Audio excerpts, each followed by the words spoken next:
नमस्कार, बहुत बहुत स्वागत करती हूँ, अभिनंदन करती हूँ आप सभी का हमारे बेहद ही विशेष कार्यक्रम शुभ लाभ में। और मैं हूँ आपके साथ पूजा। दीपों का त्यौहार, रोशनी का त्यौहार, खुशियाँ बांटने का त्यौहार। जी हाँ, दीपावली का त्यौहार आ चुका है और पूरे देश भर में दीपावली की रौनक नजर आ रही है। पूरे साल इस त्यौहार का हम इंतजार करते हैं। इस दिन माता लक्ष्मी और गणपति जी की पूजा अर्चना की जाती है। पर आप इस दीपावली को कैसे स्पेशल बनाएं, कैसे माता लक्ष्मी को प्रसन्न करें, इसी बताने के लिए आज हमारे साथ स्टूडियो में मौजूद हैं जाने माने ज्योतिष आचार्य सुनील शास्त्री जी। तो चलिए सबसे पहले पंडित जी का स्वागत करेंगे। पंडित जी, बहुत बहुत स्वागत है आपका। नमस्कार। सबसे पहले आपको दीपावली की बहुत बहुत शुभकामनाएं। पूरे साल हम पंडित जी दीपावली का इंतजार करते हैं, ये त्योहार क्यों है खास, पहले ये बताइए, उसके बाद हम आगे चर्चा करेंगे। जैसा कि दीपावली का त्यौहार मनाने की जो परंपरा चली वो त्रेता से चली। त्रेता में भगवान राम जब लंका विजय करके और अयोध्या पहुँचे तो ठीक वही दिन, इसी दिन दीपावली के दिन ही वो पहुँचे जब से हम दीपावली मना रहे हैं।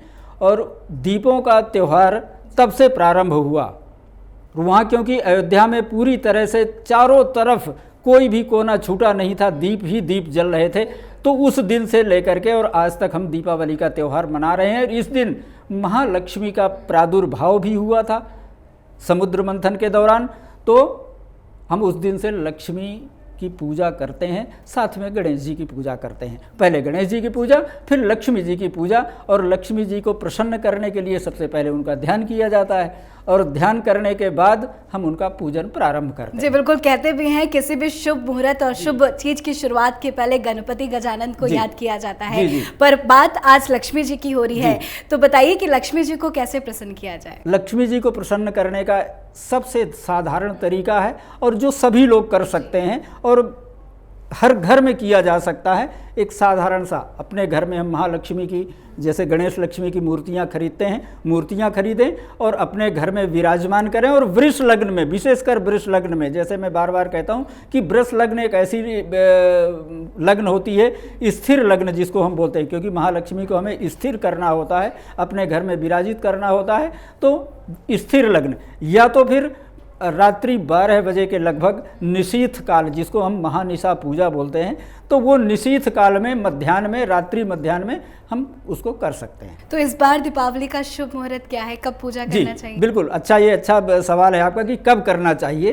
तो वृष लग्न हमारी आ रही है सायंकाल 6 बजे से और ये रहेगी 8:18 तक। तो इस मुहूर्त में हम महालक्ष्मी का पूजन करें, अथवा रात्रि में 12 बजे के और 1 बजे के बीच में करें। वो निशीथ काल माना गया है, जो मध्य होता है, रात्रि का मध्य काल, वो निशीथ काल होता है, उसमें महालक्ष्मी महानिशा की पूजा करनी चाहिए। पंडित जी, मेरा एक बहुत छोटा सा सवाल है इस चीज को लेके, हमारे दर्शक और सभी लोग बहुत कंफ्यूज रहते होंगे कि जब वो गणपति जी और लक्ष्मी जी मूर्ति खरीदने जाते हैं मार्केट में, तो गणपति का सूंड किस तरफ होना चाहिए, दाएं तरफ या बाएं तरफ, इसको लेके एक बहुत ज्यादा कंफ्यूजन है, तो जरा इसको बताइए। जी, ऐसा कुछ नहीं कि गणपति जी का सूंड किधर होना चाहिए, किधर नहीं होना चाहिए, एक मायने नहीं रखता है। लेकिन लोगों की मान्यता के आधार पर गणेश जी का सूंड जो है वो दाहिने तरफ अगर होता है तो ज़्यादा शुभदायक होता है।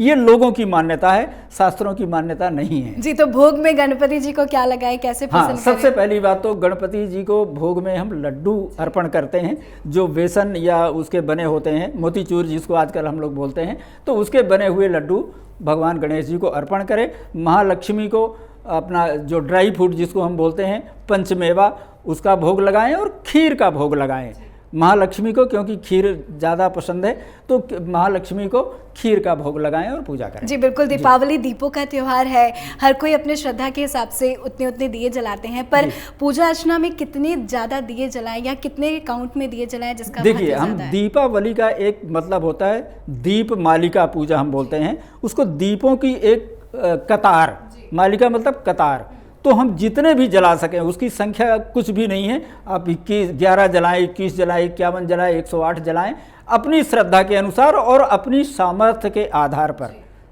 ऐसा नहीं कि कहा गया है कि नहीं आप 1008 जलाइए, लेकिन हमारे पास सामर्थ्य तो एक दीपक की है, तो हम एक दीपक भी अपने घर में जलाएं तो भी कोई बात नहीं है, एक जला सकते हैं।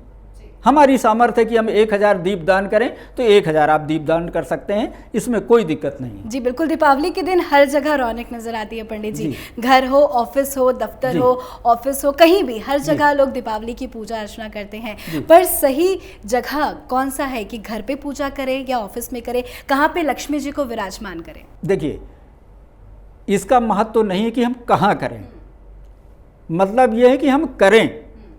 महालक्ष्मी की पूजा हम चाहे व्यापारिक प्रतिष्ठान में करें, ऑफिस में करें, अथवा अपने घर में करें, अथवा अब एक परंपरा चली है लोग धान के खेत में पूजा करते हैं। तो ऐसा नहीं है कि हम कहाँ करें, जहाँ भी करें, जैसे करें, लेकिन पूजा करें। ये महत्व है कि हम करें, ये महत्व नहीं है कि हम कहाँ करें। आप अपने ऑफिस में करिए, आप अपने फैक्ट्री में करिए, आप अपने घर में करिए, जहां आपकी इच्छा हो वहां करिए। और पूजा करने का सबसे सरल और सटीक उपाय? सटीक उपाय है हमारे शास्त्रों में, ऋग्वेद में श्री सूक्त है। श्री सूक्त के एक मंत्र से लेकर के 16 मंत्र तक हम उसको बोलते हैं षोडशोपचार पूजा। 16 तरह के उपचारों से पहले हम भगवान माता जी का ध्यान करते हैं, लक्ष्मी जी का ध्यान करेंगे, उसके बाद उनको आवाहन करेंगे। आवाहन मतलब हमको लक्ष्मी जी को बुलाना है। लक्ष्मी जी को बुलाने के बाद हम उनको आसन देते हैं। ये आपके लिए आसन है, ये क्रम है। हम पहले किसी का ध्यान करते हैं कि किसको बुलाना है, तो हमें किसको बुलाना है? महालक्ष्मी को बुलाना है। तो उनको बुलाया, आवाहन किया, वो आ गई हमारे घर में, तो हम उनको आसन देते हैं बैठने के लिए कि एक पुष्प का आसन दिया, आप विराजमान हो जाइए, प्रतिष्ठित हो जाइए। प्रतिष्ठा करते हैं कि आप हमारे इस आसन में आप प्रतिष्ठित हो जाइए। उसके बाद हम उनको, ये क्रम है, मैं पूरा क्रम बता देता हूँ आपको थोड़े से रूप में। उनको हम पाद्य मतलब होता है उनको पैर धोने के लिए जल जी, हाथ धोने के लिए जल, मुख धोने के लिए जल, और फिर पूरे स्नान के लिए जल हम देते हैं। 4 बार जल देते हैं। उसके बाद हम पंचामृत से स्नान कराते हैं। पंचामृत में दूध, दही, घी, चीनी और शहद, ये पंचामृत होता है। इसमें और बाकी चीज़ें ना डालें। कि पंचामृत का मतलब 5 चीज़ें ही होती हैं। तो पंचामृत से स्नान कराएं। पंचामृत से स्नान कराने के बाद फिर शुद्ध जल से स्नान कराएं। महालक्ष्मी को वस्त्र दें, जो आपकी सामर्थ्य है उस आधार पर आप उनको साड़ी पहनाइए, चुनरी पहनाइए। उनके जो छोटे वस्त्र आते हैं, जो आपकी मूर्ति के आकार के वस्त्र आएँ, वो आप उनको पहनाइए, चंदन लगाइए, सिंदूर अर्पण करिए। महालक्ष्मी को कमल का पुष्प ज़्यादा प्रिय है, तो कमल का पुष्प अगर संभव हो तो कमल का पुष्प चढ़ाएं, उनको धूप दें, दीप दिखाएं और भोग लगाएं, उनको तांबूल खिलाएं। और एक श्रीफल, श्रीफल का बहुत बड़ा महत्व है हमारे लक्ष्मी पूजा में, तो श्रीफल जरूर अर्पण करें। और उस श्रीफल को एक पहले कलावा से बांध लें, अथवा लाल वस्त्र अगर आपके पास है तो लाल वस्त्र से उसको लपेट करके और महालक्ष्मी को अर्पण करें। और वो नारियल श्रीफल आप अपने घर में 1 वर्ष तक रख सकते हैं। अगले वर्ष उसको विसर्जित करके दूसरा नारियल महालक्ष्मी को अर्पण करें। और एक विधान है हमारी पूजा में कि जब पूरी पूजा संपन्न हो जाती है, तांबूल भक्षण, मुख शुद्धि के लिए महालक्ष्मी को तांबूल चढ़ाएं और उसके बाद दक्षिणा दे करके और महालक्ष्मी का श्री सूक्त से या अन्य कोई स्तोत्र आपको महालक्ष्मी के आते हैं तो आप उसका पाठ करें और महालक्ष्मी को मनाएं। जी बिल्कुल, आपने बहुत छोटे शब्दों में बता दिया कि किस तरह से पूजा अर्चना करें। पंडित जी, हम हर बार नई मूर्ति तो लाते हैं लक्ष्मी गणेश की, पर हमें पुरानी मूर्तियों को भी विसर्जन करना पड़ता है, उसकी क्या पद्धति होनी चाहिए? मैं बताऊं, जैसे कि हम नई मूर्ति लाते हैं तो वो हर वर्ष अगर हम लाते हैं तो वो मिट्टी की मूर्ति लाते हैं। मृत्तिका से जो बनी मूर्तियां हैं वही हम हर वर्ष लाते हैं और उसको विसर्जन करते हैं।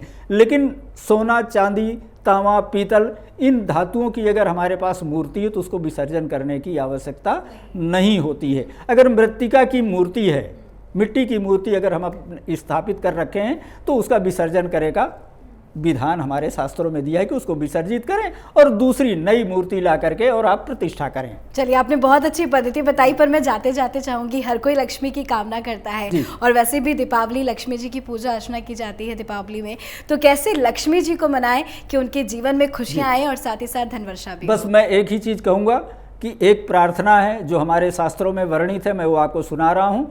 आप प्रयास करें कि इसको अपने आप बोलें और देख लें, जैसे भी आपकी सुविधा हो बोल सकते हैं।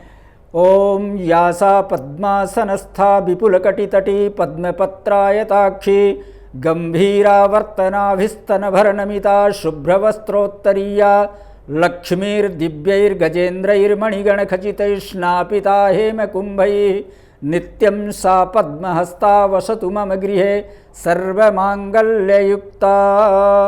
ये मंत्र है, ये प्रार्थना है। इस मंत्र से आप महालक्ष्मी को मना सकते हैं और अपने लाभ ले सकते हैं। चलिए, बहुत बहुत शुक्रिया पंडित जी, नमस्कार। नमस्कार जी। तो दर्शकों, आप सभी का भी बहुत बहुत शुक्रिया हमसे जुड़ने के लिए। तो सुना आपने पंडित जी से कि किस तरह से आप अपने इस दीपावली को स्पेशल बना सकते हैं। दीपावली के दिन माता लक्ष्मी की पूजा अर्चना की जाती है। कहते हैं कि लक्ष्मी जी को आप प्रसन्न करें, क्योंकि पूजा पद्धति से आप जिस तरह से लक्ष्मी जी को प्रसन्न करेंगे, ठीक उसी तरह आपके जीवन में धन वर्षा होगी, लक्ष्मी का आगमन होगा, आपके घर में लक्ष्मी आएंगी और आपका जीवन खुशहाली से व्यतीत होगा। तो लक्ष्मी गणपति की पूजा अर्चना करें और आप अपने इस दिवाली को और भी ज़्यादा स्पेशल बनाएं। इस खास शो में फिलहाल इतना ही। देखते रहिए कैपिटल टीवी। नमस्कार और आप सभी को हैप्पी दीपावली।